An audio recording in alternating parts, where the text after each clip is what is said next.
seorang pemimpin akan diikut rakyatnya kalau pemimpin itu benar memimpinnya. Tapi kalau salah, diingatkan. Jangan diprotes. Kalau hari ini kan banyak nih orang sudah kehilangan akhlak. Jangankan kelas kita, kepala desa, camat, bupati, presiden pun diguasa. Hari ini kan luar biasa nih Pak. Melalui netizen-netizen, apa yang menjadi program nggak cocok, bahkan ada karikatur-karikatur yang semacam penghinaan. Ini kan terus berlangsung ini. Makanya bangsa kita ini sekarang sudah mulai kehilangan jati diri kita sebagai bangsa yang dulu disebut punya budi pekerti yang luhur, bangsa yang ramah tamah, sopan santun. Hari ini sudah mulai kehilangan jati diri. Udah mulai kasar sama orang. Itu bukan adab bangsa kita. Ramah tamah sudah nggak ada. Yang ada pembegalan kereta. Model begitu. Berarti kita sudah mulai kehilangan jati diri. Kalau begitu, kembalikan kembali jati diri kita umat Islam bangsa Indonesia ini kepada salah seorang figur, itulah baginda Rasul.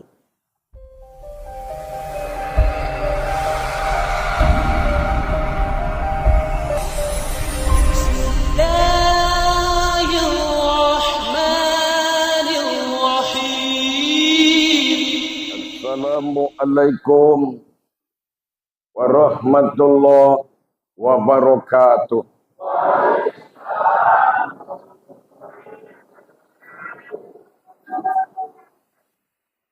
Hamdan wa syukran lillah, salatan wa salaman ala rasulillah, sallallahu ala sayyidina wa maulana Muhammad ibni Abdillah. La haula wa la quwwata illa billah, amma ba'du. Yang sama kita hormati Bapak Kepala Desa Semencirim, Bapak Sugeng Suheri, beserta staf-staf Angkatan Darat, Bapak Kepala Dusun, dan hari ini bukan hanya dusun yang punya gawe, tapi dusun-dusun yang lain juga hadir. Ini namanya sudah mulai kompak. Ketua BPD yang sama kita hormati, ada sahabat-sahabat kami dari Kopassus, Komando Pasukan Ustadz. Ada Ustadz Hendro, ada Ustadz Saman. Berikut juga kepada para bapak, ibu, hadirin wal hadirat, adik-adik para remaja, anak-anak ustadz anak-anak, dan sangat kita muliakan qori kita pada hari ini. Dari Jakarta ya Pak. Allah. Semoga kita semua yang hadir dirahmati, dimuliakan Allah. Puja syukur kehadirat Allah sebagai Tuhan Zat wajibal wujud, Tuhan yang wajib adanya. Karena seluruh yang ada di alam ini pasti ada yang mengadakannya. Maka adanya Allah menjadi sesuatu yang wajib maka Allah disebut dengan zat wajibal wujud. Kemudian salawat beriring salam dari baan junjungan alam Nabiullah Muhammad sallallahu alaihi wasallam.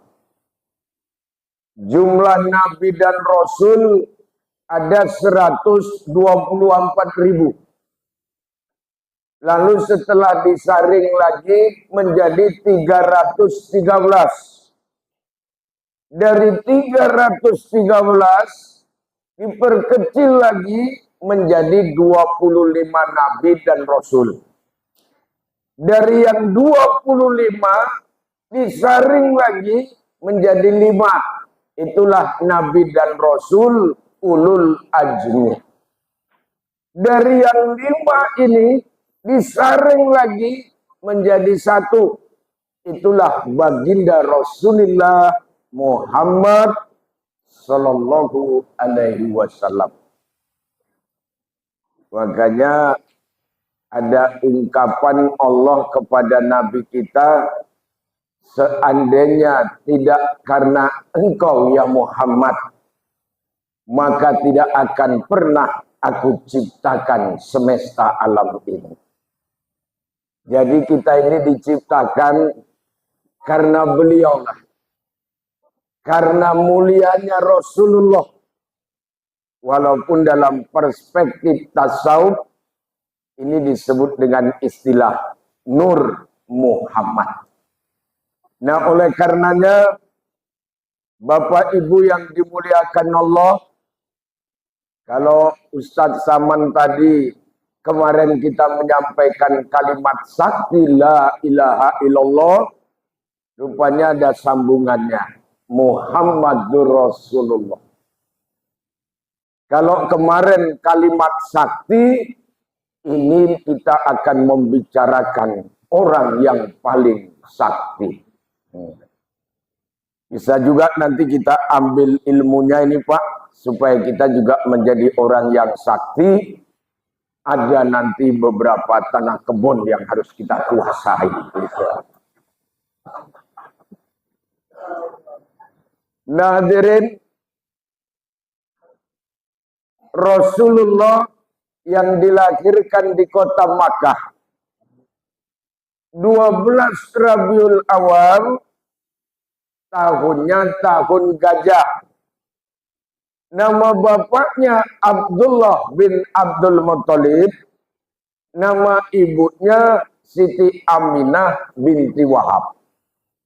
Jadi orang mengucapkan syahadat itu, syahadat dianggap sah ketika mengucapkan Muhammad Rasulullah, dia harus tahu asal usul Nabi Muhammad sallallahu alaihi wasallam. Yang lebih spesifik lagi, Rasul ini kan pemimpin ini, Pak. Rasul ini sebagai gambaran buat kita seorang pemimpin yang benar-benar cinta kepada rakyatnya. Inilah masih dicontoh sama Pak Sugeng di daerah Semencirim.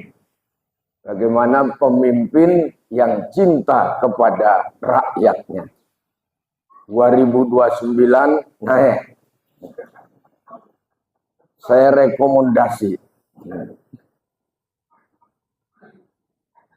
Nah, hadirin, Rasul yang kita peringati maulidnya hari ini sebagai orang yang sakti, kesaktiannya itu apa? Beliau itu benar-benar cinta kepada orang yang dipimpinnya. Sebagai seorang Rasul, sebagai seorang Nabi, beliau itu sangat cinta kepada umatnya. Mana buktinya Rasul cinta sama umatnya, sama kita semua ini, Pak? Rasul itu kan hidupnya ini sederhana. Bahkan dikategorikan miskin beliau. Karena tidurnya di atas pelepah daun tamar.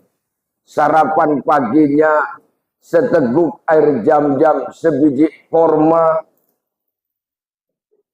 Bahkan ketika sahabat Rasul Utsman bin Affan membangunkan Rasulullah dari tidurnya, nampak di pipi beliau itu bekas yang namanya tikar, karena tikar itu terbuat dari daun pelepah tamar. Sebenarnya kalau Rasul itu mau hidup mewah, ya bisa, orang beliau pemimpin. Kalau beliau mau tidur di permadani, ya bisa.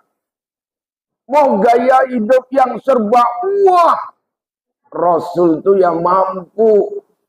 Tapi beliau malah memilih kehidupan yang sederhana. Bahkan ada satu doa, mudah-mudahan nanti kita bisa ngamalkan doa ini. Siap Bapak Ibu ngamalkan doa ini? Nah, doanya begini. Allahumma ahyini miskinan wa tawaffani miskinan wa hasirni yaumal qiyamah fi jamratil masakin.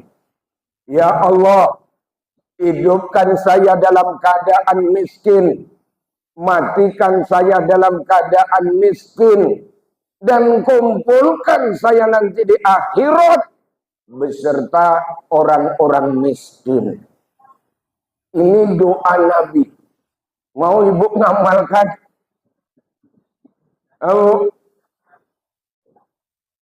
Jadi orang miskin.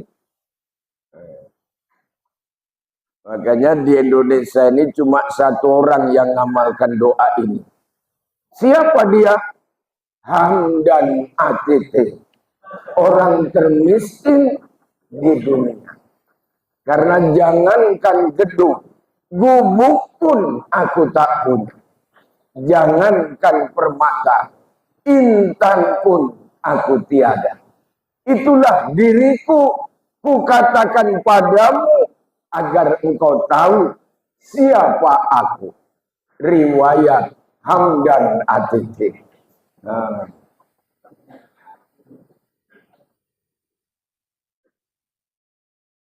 Tapi Bu,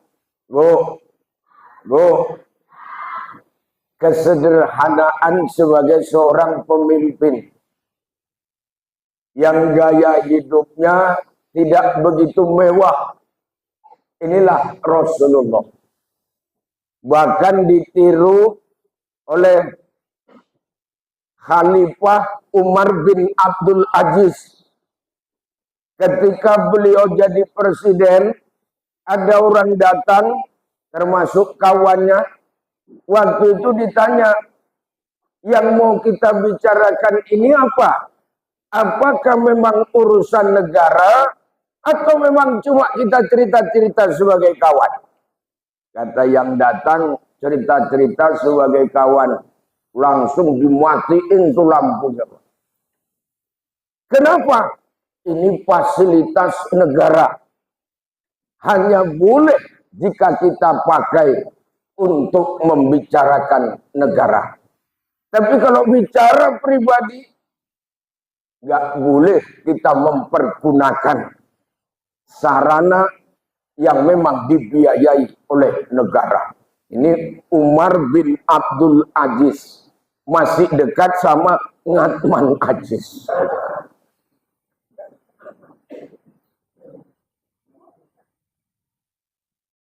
Makanya walaupun beliau itu hidupnya sederhana, tapi beliau itu berkeinginan kita semua ini umatnya masuk ke surga ini, Pak. Makanya pagi, siang, malam beliau selalu berdoa. Apa doa beliau kepada kita? Ya Rabbi, idzan la ardo wa wahidin min ummati finnar. Ya Allah, umatku banyak, tapi jangan sampai nanti satu orang pun yang masuk ke dalam neraka. Ini doa Nabi nih Pak. Kita sudah didoakan, digaransi oleh Nabi kalau kita ini jangan sampai masuk ke neraka. Berarti kalau begitu kita semua ini ahli surga ini Bu. Insya Allah kita masuk surga ini semua. Walaupun nanti Ibu masuknya nggak di dalam, di emperannya pun nggak apa-apa. Malah Ibu bisa jual gorengan sama es cendol di emperan. Inilah doa Nabi. Makanya dosa sebesar apapun, kalau kita masih umatnya Nabi Muhammad, insya Allah masih ada harapan masuk surga.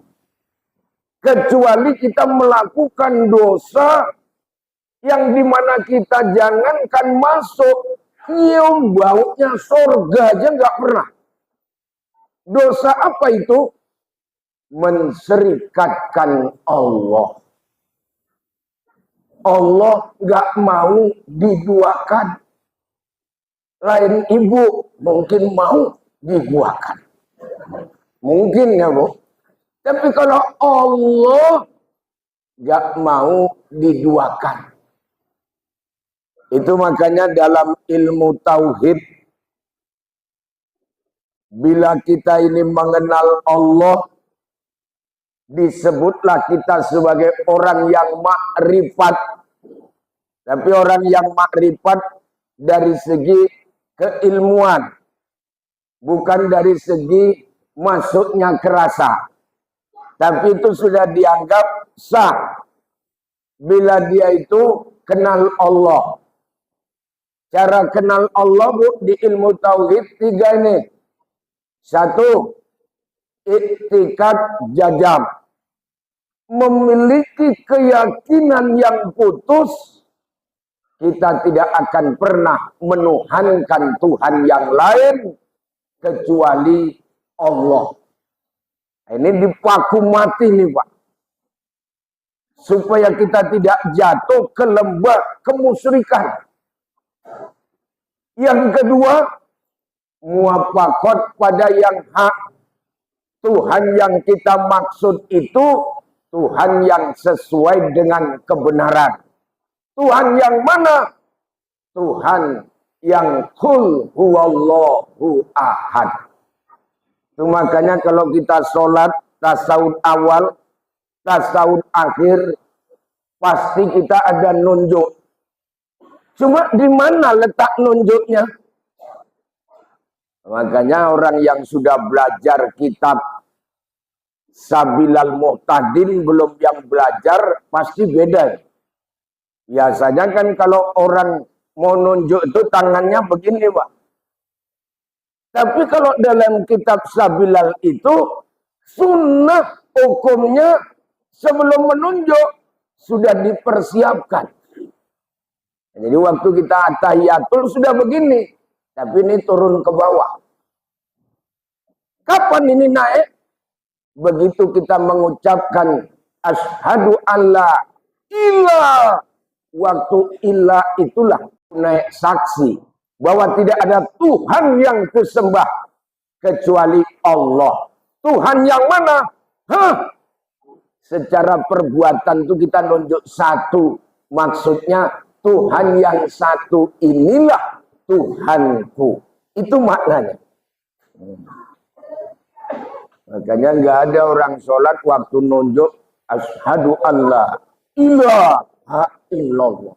Nggak ada tuh. Sehebat-hebatnya kader PDI pun nggak begini. Dia tetap satu, menunjukkan makna Allah yang satu. Yang ketiga pakai dalil. Kalau dalil sama anak-anak enak. Nah, Tuhan kita siapa? Mantap nih. Allah itu 2, 3, 4 apa 1? Ini muwafaqat pada yang hak. Allah nampak apa enggak?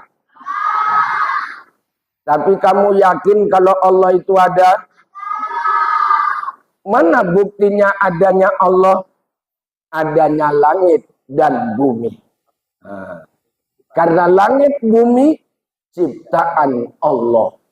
Jadi kalau ibu ditanya, Bu, siapa Tuhan ibu? Allah. Allah kan gak kelihatan kok ibu yakini dia ada. Ibu tunjukkan dalil. Adanya langit dan bumi menunjukkan adanya Allah. Orang itu nanya lagi, ada apa lagi Bu? Jelaskan lagi. Adanya tumbuh-tumbuhan menunjukkan adanya Allah. Orang itu nanya lagi, ada apa lagi Bu? Jelaskan. Adanya makhluk hewan menunjukkan adanya Allah. Orang itu nanya lagi, ada apa lagi Bu? Kasih jawaban terakhir. Adanya moncongmu menunjukkan adanya Allah.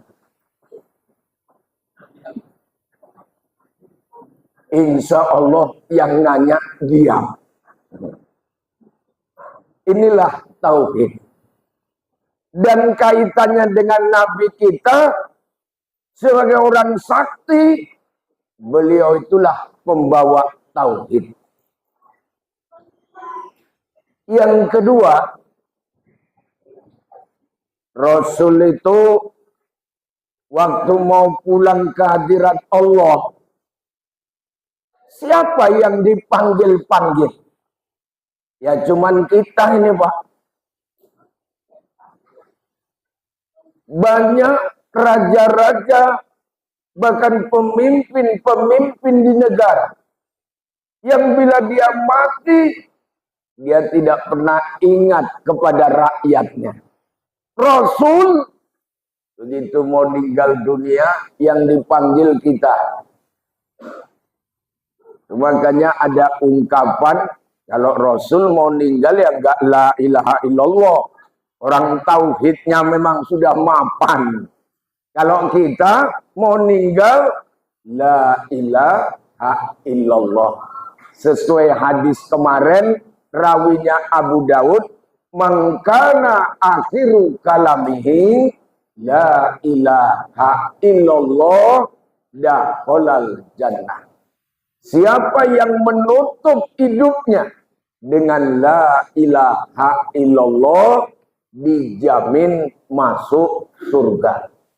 Walaupun dia bajingan tengi, udah bajingan tengi lagi, tapi kalau dia sudah bisa ngucap ini, dosanya lenyap ini. Yang kafir saja ngucap ini, hilang kekafiran. Inilah kalimat sakti. Yang bawa orang sakti. Siapa? Nabi Muhammad. Yang ketika dia meninggal dunia, dia itu sempat memanggil-manggil kita umatnya.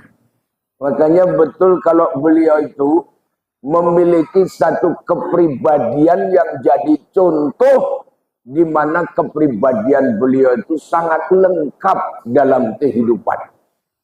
Ya kalau kita seorang pemimpin, Rasul kan pemimpin itu. Bagaimana gaya memimpin Rasul, itulah yang perlu dicontoh, diteladani oleh pemimpin hari ini. Masa pemimpin nyimpen mas batangan? Nah, itu ya. Pemimpin lebih mengutamakan kepentingan rakyat. Makanya kepemimpinan ini kalau dalam Islam digambarkan macam sholat jamaah.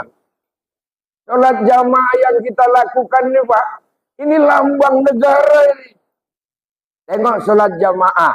Sholat jamaah ada imam, ada makmum. Betul?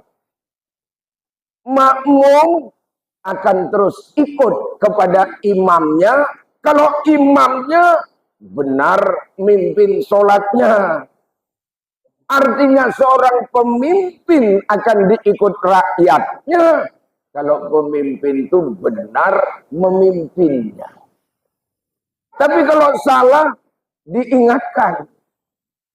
Jangan diprotes. Kalau hari ini kan banyak nih orang sudah kehilangan akhlak.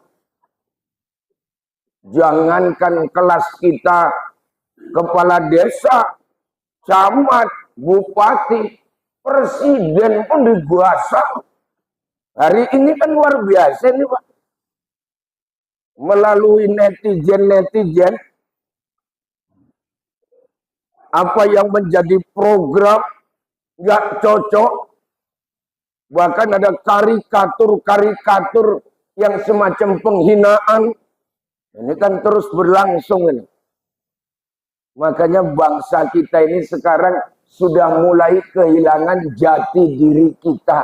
Sebagai bangsa yang dulu disebut punya budi pekerti yang luhur, bangsa yang ramah tamah, sopan santun, hari ini sudah mulai kehilangan jati diri. Udah mulai kasar sama orang. Itu bukan adab bangsa kita. Ramah tamah sudah nggak ada. Yang ada pembegalan kereta. Model begitu. Berarti kita sudah mulai kehilangan jati diri.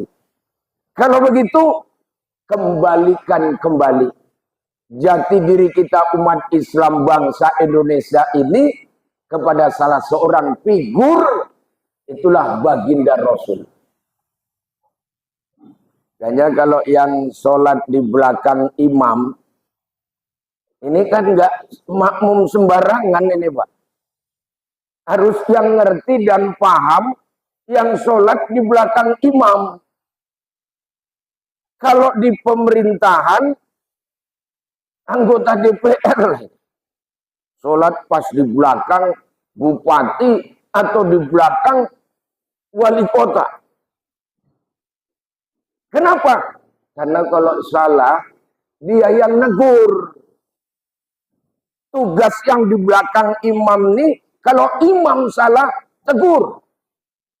Makanya yang di belakang imam harus tahu. Tapi kalau imam misalnya ketinggalan yang sunnah, nggak usah ditegur. Orang sunnah kok. Macam ini Pak, selalu kejadian. Kita kan sholat Idul Fitri setahun sekali.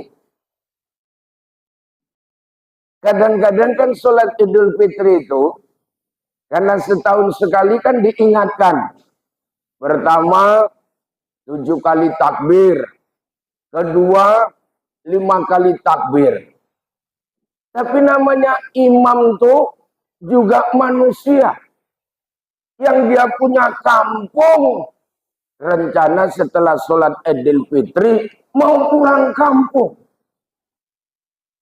Begitu takbir dia sudah mikir, ini nanti mau naik apa saya ya? Apakah saya mau naik Intra atau naik KUPJ? Kan itu ya.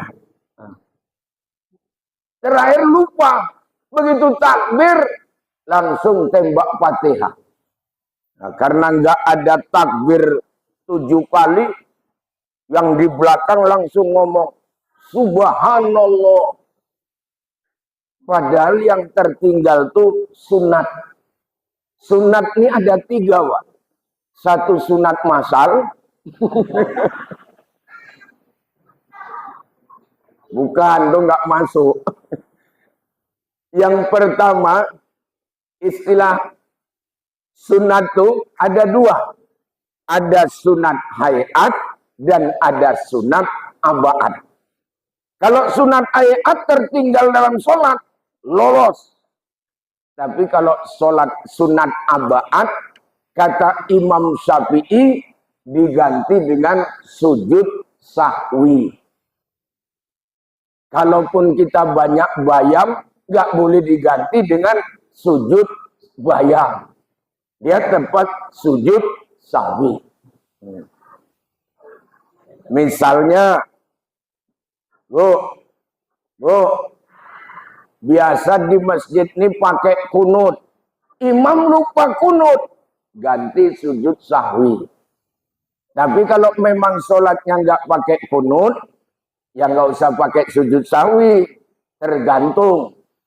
Karena kan ada masjid yang pakai kunut, ada masjid nggak pakai kunut.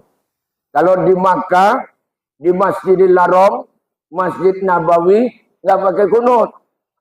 Kalau sholat subuh, bolehkah kita kunut sendiri? Boleh saja. Asal pas kebetulan cocok, begitu ruku imam, begitu sujud kita pun sujud. Yang pula awak si asik di kunut tadi imam dah salam masih kunut, kan itu. Nah, ini persoalan perbedaan dalam ibadah hari ini kita anggap rahmat.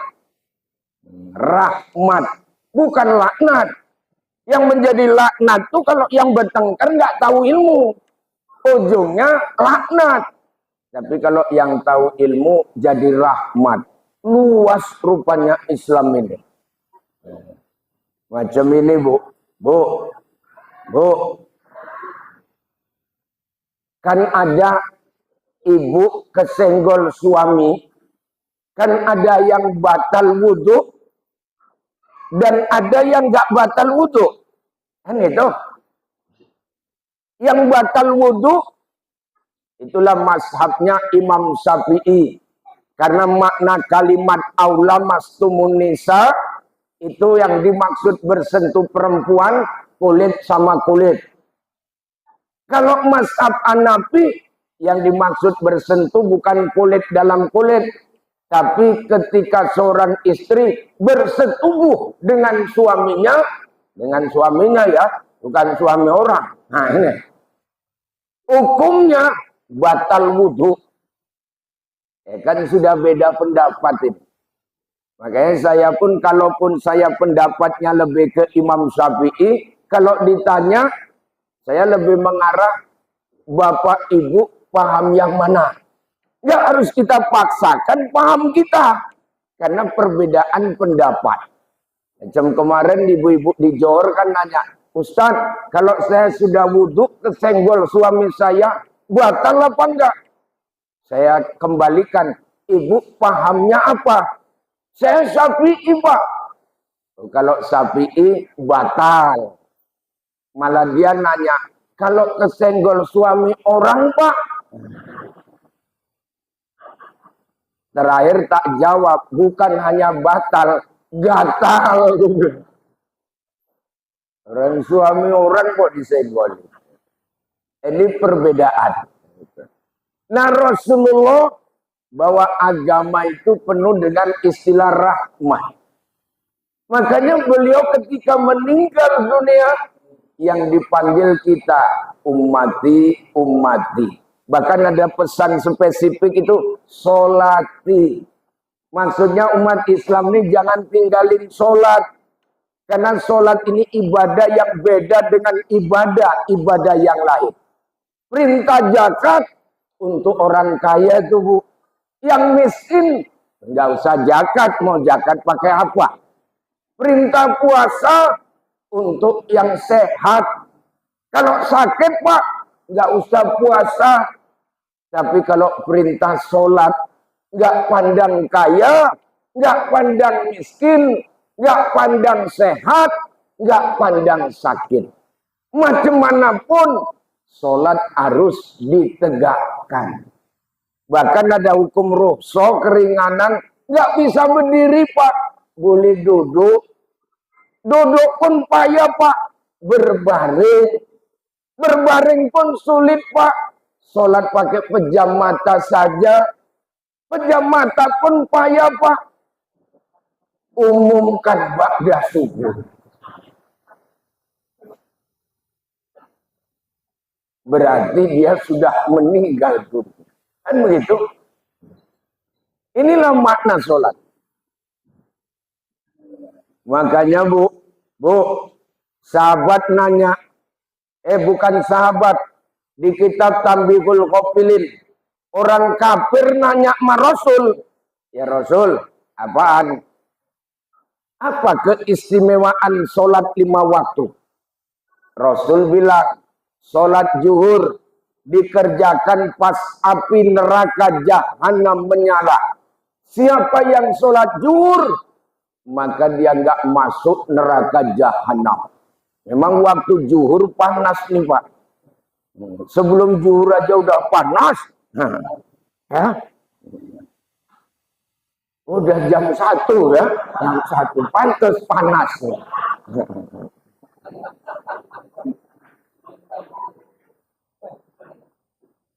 Ya betul Pak Najir. Bang Najir ini. Supaya cepat nih Pak di setel nih. Sholat zuhur, api neraka jahanam menyala. Sholat asar, Nabi Adam makan buah kuldi. Siapa yang sholat asar nih Pak, dosa-dosanya rontok. Dia seperti bayi yang baru dilahirkan. Sholat asar. Sholat maghrib, Nabi Adam berdoa, doanya dikabulkan. Siapa selesai sembahyang maghrib, berdoa, minta rezeki dikabulkan. Ya habis maghrib, minta rezeki banyak-banyak. Ya Allah, berikanlah rezekiku sebanyak mungkin. Insya Allah Bu, kunjungan nanti masuk terus ke rumah kita. Dengan kita minta banyak rezeki. Asal siap-siap undangannya. Kalau Pak Kades langganan. Kalau Pak Kades jangankan ngawinkan nyunatan, nyukur anak. Tapi itu menunjukkan kedekatan masyarakat. Kan itu kan. Udah itu kalau undangan, ya ngasih hadiah sama yang kita undang. Kan itu. Yang kita undangan kan ngasih hadiah. Berapalah itu bila dibandingkan dengan anggaran yang ada. Untuk LPJ nggak boleh tuh Pak ya. Untuk LPJ undangan. Bu, sholat maghrib, sholat isya dikerjakan malam. Fungsinya nerangin kubur. Siapa yang sholat isya, kuburannya menjadi terang benderang. Sholat isya. Kuburan itu gelap. Kalau kita baca di kitab perukunan yang dikarang oleh Tuan Syekh Ismail Al-Banjari, Datuk Kalampayang sebagai gurunya, beliau bilang malam pertama di alam barzakh merupakan malam yang sangat keras dan sangat menyeramkan. Malam pertama. Malam pertama. Malam pertama masuk polsek aja Pak, serem malam pertama. Apalagi masuk Tanjung Kusta. Awak pemain baru, banyak pemain lama. Tilam awak pun direbut, kan itu ya. Saya cerita begitu karena saya sudah masuk di Tanjung Kusta 18 kali saya masuk. Masuk ceramah, bukan masalah. Jadi orang-orang ini cerita malam pertama. Makanya betul Pak, di situ dianjurkan kita yang ada hubungan keluarga, bantulah dia ba'da maghrib. Selesai maghrib, lakukan sholat sunat hadiah untuk membantu saudara kita yang sudah berpulang ke rahmatullah. Karena pas malam pertama itu, malam pertama di dalam kuburan, gelap, gelap gulita, serem. Karena kan ada pernah cerita saya waktu ngisi di Bank Syariah Mandiri, di Bank Mandiri, di jalan apa itu Pak? Yang pusatnya dekat Imam Bonjol. Jalan Imam Bonjol, Pimpinannya kan baru pulang dari Jakarta itu. Dia bilang sama aku, di Tanah Kusir baru saja kejadian Ustaz. Apa itu? Ada 2 orang di sana meninggal dunia. Mayit A, mayit B. Lobang pun digali. Lobang A, lobang B. Mayit B berangkat duluan. Aturannya kan diletakkan di lobang B. Rupanya salah masuk. Diletakkan di lobang A. Sudah 1 jam dikubur. Mayit A berangkat. Tengok lokasi. Udah ditempati. Udah mati aja rebutan lobang orang. Pantas orang hidup rebutan tanah PTP. Gitu ya. Kata keluarga mayit B, ya sudahlah, mayit A taruh ajalah ke lubang B. Lagi pula kan sama-sama lubang. Kata keluarga mayit A, memang sama-sama lubang, tapi ini lubang siapa? Sedangkan Epita malah nanya ini rambut siapa? Terakhir sudah 1 jam dikubur, dibongkar nih Bu. 1 jam dikubur. Karena Tanah Kusir itu kan punya pemerintah daerah kota Jakarta. Namanya punya pemerintah, mana boleh istilah bertukar. Akhirnya digali, dibongkar, sudah dikubur 1 jam. Begitu ditengok jenazah, jenazah dalam keadaan duduk. Bukan tidur. Tahu Bu, kepalanya terpecah jadi 2 bagian, isi perutnya keluar semua. Permainan 1 jam di alam barzah. 1 jam. Apakah ini disebut dengan siksa kubur? Bisa jadi. Ya, kalau kita wirid kan selalu ini ada doa, tolong kirimkan. Kita pun mendoakan Allahumma ja'al qabrahu raudhatan min riyadil jannah. Ya Allah, jadikan kuburnya ini taman-taman surga. Wala taj'al qabrahu hufratan min hufarin niron. Jangan jadikan kuburnya menjadi jurang-jurang neraka. Apakah ini disebut jurang neraka? Bisa jadi. Makanya Pak, kalau aku nengok Pak kok nengok Ibu. Pantesan kok nggak nyaut itu kan. Bagaimana supaya kita lepas nanti dari azab kubur, supaya kubur nggak jadi hufratin min hufarin niron?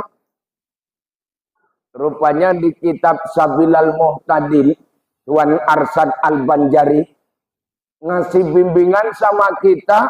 Kalau nanti kita sudah baca tasawuf akhir, begitu fil alamina innaka hamidum majid, jangan salam, tambahi doa. Doa apa ini? Doa supaya lepas azab kubur. Apa doanya? Itu Ibu baca sudah fil alamina innaka hamidum majid. Doanya Allahumma inni. Ada pandai Ibu. A'udzubika minal khubuthi wal khaba'is. Itu doa masuk WC. Ya, Ibu kan masuk kuburan, bukan masuk WC. Maka bukan itu doanya. Allahumma inni a'udzubika min adzabil qabri wa min adzabil nari wa min fitnatil mahya wal mamati wa min fitnatil masihid dajjal. Itu yang satu. Yang satunya lagi, karena ada 2 ini. Allahumma inni a'udzubika min azabi jahannam. Min azabi jahannam.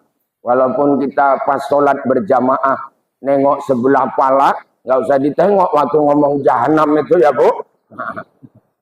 Min azabi jahannam wa min azabil qabri wa min fitnatil mahya wal mamati wa min syarri, tambahi syarri, fitnatil masihid dajjal. Ini doa supaya kuburan kita ini Pak jangan jadi jurang neraka. Satu lagi amalan ada dua itu Pak Sugeng. Yang satunya lagi, jangan lupa kalau sudah mau tidur baca surat Al-Muluk. Sibuk apapun, sengantuk apapun, surat Al-Muluk ini dibaca. Karena dia yang akan menghalang-halangi kita dari siksa kubur. Ya Bu, Bu, surat Al-Muluk apal. Orang pendek itu kok gak panjang. A'udzu billahi minasyaitonir rajim. Bismillahirrahmanirrahim. Al-Muluk Sadaqallahul Azim. Kalau ibu baca seperti itu, insya Allah ibu disiksa di kuburan. Nah, dibaca yang cuma 30 ayat Ustaz ya. Tabarakalladzi biyadihil mulku wa huwa ala kulli syai'in qadir. Alladzi khalaqal mauta wal hayata liyabluwakum ayyukum ahsanu amala. Shadaqallahul azim. Sampai 30 ayat. Usahakan dibaca. Kita ini pun yang sudah tua-tua ini, kita ini kalau ngapal Quran Pak, metodenya tidak seperti dulu. Kalau dulu kan nengok, tutup, nengok, tutup. Kan itu. Sekarang tidak. Asal rajin kita mendengarkannya, insya Allah hafal. Sekarang sudah ada HP kok. Buka aja Google surat Al-Muluk. Buka, hidupkan, dengarkan. Terus diulang-ulang. Insya Allah hafal. Ya Bu. Bu. Jangan lupa doa ini. Di sujud pun ada doanya. Supaya kita minta mati husnul khotimah. Ada 3 doa yang kita baca di sujud itu. Setelah membaca Subhana Rabbiyal A'la wa bihamdi. Itu kita baca di sujud terakhir.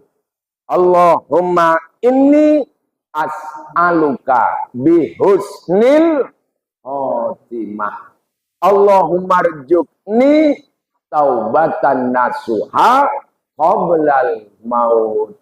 Ya mukallibal qulub sabbit qalbi ala dinika wa ta'atika. Ini dibaca waktu sujud.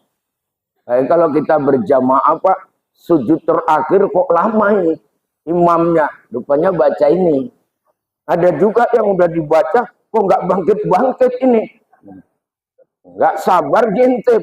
Rupanya imamnya udah cabut, nggak ada. Nah kalau begitu yang di belakang tadi yang langsung melanjutkan. Allahu Akbar. Kalau imam dalam keadaan batal pas sujud, kapan gantikannya? Nanti waktu pas berdiri. Jangan pas sujud. Pas sujud tengok batal, dia pun diharap maju ke depan. Bukan begitu. Pas berdiri. Kadang-kadang imam ini ya tahulah namanya manusia Pak. Apalagi sholat tarawih, kadang banyak salah itu. Begitu takbir bukannya Fatihah langsung ayat. Allahu Akbar. Bismillahirrahmanirrahim. Inna a'tainakal kautsar fasalli. Fatihah belum kok inna a'tain. Di belakang lah mengingatkan subhanallah, inna a'tain, subhanallah, inna a'tain, subhanallah. Ada 3 kali baru ditonton. Alhamdulillahirabbil alamin. Baru imam pun ingat Fatihah belum rupanya. Ngasih taunya gitu, jangan ngomong, ini ngomong. Mam, Fatihah belum, mam, Fatihah. Asal sholat, usah. Pakai kode etik. Kalau begitu Bu, Rasul sudah cinta sama kita, yuk kita cinta. Mencintai orang sakti, insya Allah kita sakti. Gara-gara Ustadz Saman cerita saksi, cerita sakti, awak pun ikut sakti-sakti aja. Itu terangkum Bu kalimatnya la ilaha illallah Muhammadur Rasulullah. Semua dihitung ada 24 huruf. Siapa yang baca ini maka dosanya selama 24 jam akan diampunkan oleh Allah.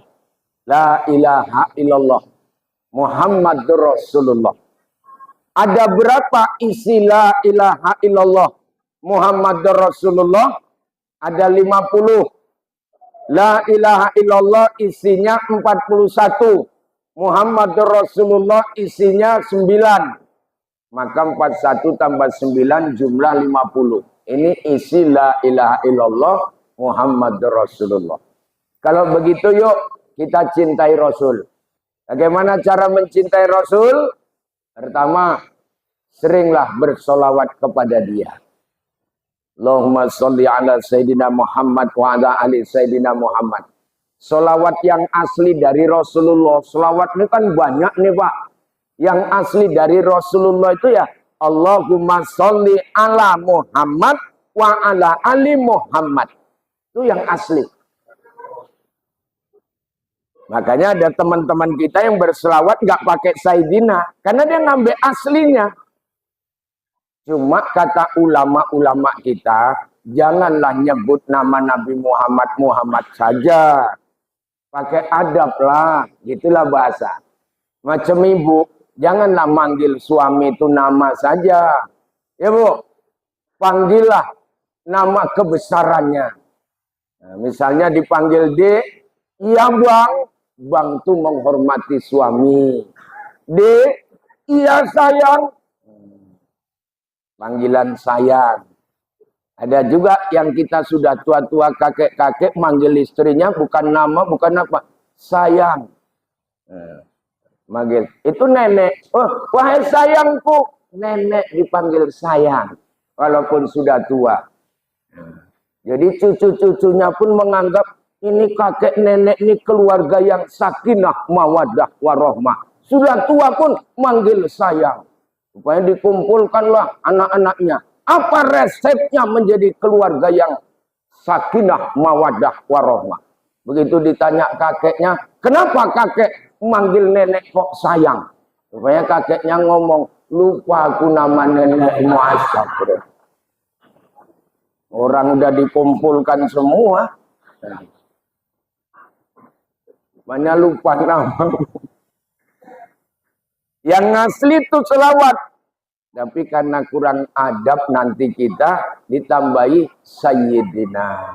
Allahumma sholli ala Sayyidina Muhammad wa ala ali Sayyidina Muhammad. Ada selawat yang saya ajarkan di sekolah saya. Itu khusus. Namanya selawat nariyah. Allahumma sholli sholatan kamilatan wa salim salaman taman. Itu kalau dibaca selesai sholat Pak. 11 kali. Insya Allah Bu, jika uang belanja itu ada, tidak akan pernah kekurangan. Nah itulah hikmah sholawat tadi. Yang kedua, nyintai Rasul. Bagaimana caranya? Rasul meninggalkan warisan, tolong dijaga. Mana warisannya? Taraktu fikum amroini ma intamasaktum lang tadilu bihima. Kitab Allah wa sunnata Rasul. Aku tinggalkan untukmu 2 perkara. Kalau kamu berpegang sama dua-duanya.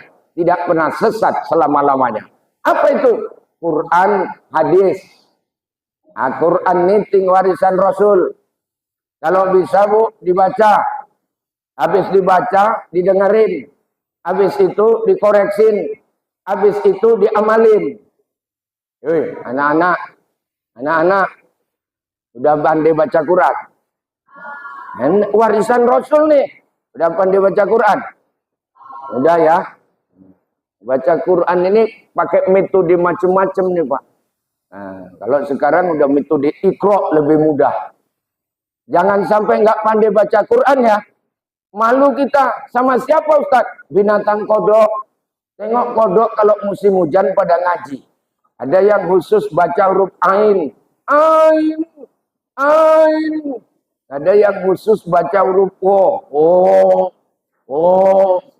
Ada yang males ngaji, bunyinya kata males ngaji. Ini anak-anak jangan nggak pandai, ya. Makanya di sekolah guru tekan terus itu. TK sudah bisa baca Quran. Masuk kelas 1 SD-nya sudah enak. Nah, 1 kelas 2, 3 sudah kasih tahfiz. Nah, orang yang tahfiz ini Pak, insya Allah mati dimuliakan Allah, jasadnya nggak busuk, nggak bau. Orang yang tahfiz Quran nih.